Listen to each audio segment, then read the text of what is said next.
হ্যাঁ রে পদি, রাস্তার মাঝে এমন দাঁড়িয়ে পড়লি কেন? পদি ফ্যাল ফ্যাল করে তার বাবা মায়ের দিক তাকিয়ে বলল যে ওই দূরের গ্রামটিতে আমাকে নিয়ে যাবে। তার বাবা মা বলল, সে কি রে, ওই গ্রামে গিয়ে তুই কী করবি? পদি বলল, ওখানে যে আমার স্বামী থাকে। তার বাবা মা অবাক হয়ে গেল, বলল, মাত্র 10 বছর বয়স তোর, তুই তো এখনো শিশু, আর তোর বিয়ে হলো কবে? পদি বলল, ওটা যে আমার পূর্বজন্মের স্মৃতি, আমাকে ওখানে নিয়ে চলো না, আমার স্বামী এখনও বেঁচে আছে। পদির বাবা বাবা মা তাকে অনেক প্রশ্ন করতে লাগলো, বললো, তুই পাগল হয়ে গেলি নাকি? বলে, চলো না, ওখানে আমার স্বামী রয়েছে, নাম রামধন গায়েন। অনেকটা ঘটনার পর পদির বাবা মা তাকে নিয়ে গেল এবং সত্যি সত্যি সেই গ্রামে পাওয়া গেল একজন রামধন গায়েনকে। রামধন গায়েন এতগুলো লোককে দেখে এগিয়ে গেল এবং পদি তাকে ডেকে বলল, কেমন আছো? রামধন গায়েন বলল, তুমি কে? তখন পদি তার পূর্ব স্মৃতির কথা তাকে তুলে ধরল। রামধন গায়েন বিশ্বাস করতে পারল না, অবাক হলো, এমন কথা তো সে কখনোই শোনেনি, যে এবার হয় নাকি।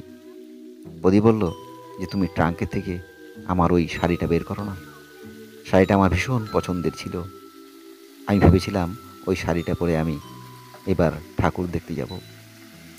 অবাক হয়ে গেল গায়েন, বলল, হ্যাঁ, ট্রাঙ্কে তো শাড়িটি রয়েছে, বলো বলো তো কালার কীরকম, মানে তার সাজসজ্জা কেমন? পদি বলল যে, এই দু জায়গায় ফুটো হয়ে গিয়েছিল মনে আছে। বলল, ওই শাড়িটি তো পাট করে তুলে রেখেছি আমি, ওটা যে তোমার অনেক স্বপ্নের শাড়ি ছিল। অবাক হয়ে গেল গ্রামের মানুষজন, সবাই যেন জড়িয়ে ধরল। পদি এক এক করে বলতে লাগলো তার পূর্ব স্মৃতির কথা।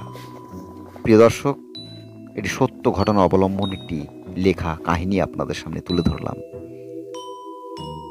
আমরা এ দায় এবং দায়িত্ব কোনোটি নিচ্ছি না, তার কারণ আমরা যা পেয়েছি তাই তুলে ধরলাম। বেঙ্গল ন্যাশনাল কলেজের একজন লাইব্রেরিয়ান এই তথ্যটি প্রকাশ করেছিল। পদি মানে পদ্মমণি তার ডাক নাম।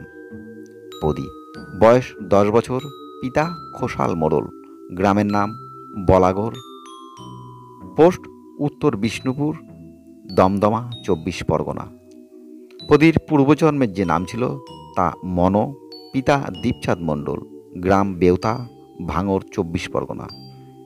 তার পূর্বজন্মের স্বামীর নাম ছিল রামধন গায়েন, গ্রামের নাম কোরলবেড়িয়া, পোস্ট ভাঙড়, 24 পরগনা। এবং আগেই বললাম যিনি লিখেছিলেন তিনি হলেন Bengal National College Calcutta librarian. আপনারা এরকম ঘটনা যদি সামনে ঘটে তো কিভাবে দেখবেন?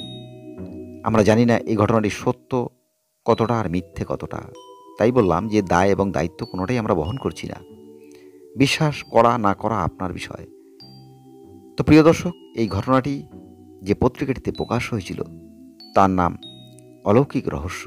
আসলে পৃথিবীতে এরকম অনেক অলৌকিক ঘটনা ঘটে চলে, সেগুলি এই পত্রিকায় তুলে ধরা হয়। আমরা যে ঘটনাটির কথা বললাম 1910 খ্রিস্টাব্দে এটি প্রকাশিত হয়েছিল এবং সেই লাইব্রেরিয়ান যখন এই সংবাদটি প্রকাশ করেন তিনি সমাজে অংশের মানুষকে চ্যালেঞ্জ করেন যে, আমি এখানে সমস্ত গ্রামের নাম, ঠিকানা, পত্র সব দিয়ে দিলাম, আপনারা যদি বিশ্বাস না করেন তাহলে সেখানে অবশ্যই গিয়ে খোঁজ নেবেন। তো আমরা জানি না কেউ খোঁজ নিয়েছিলেন কিনা আর তার সত্যতার প্রমাণ হয়েছিল কিনা। এখানে উল্লিখিত গ্রামগুলিকেও আমরা চিনি না। আমরা ভাঙড় নামটি অবশ্যই জানি, কিন্তু বাকি গ্রামগুলিকে আমরা চিনি না, তাই আমরা তো দায়িত্ব নিয়ে সে কথার কিছু বলতেও পারলাম না। আপনাদের সঙ্গে হয়তো এরকম কোনো ঘটনা ঘটে থাকবে, অবশ্যই লিখে জানাবেন।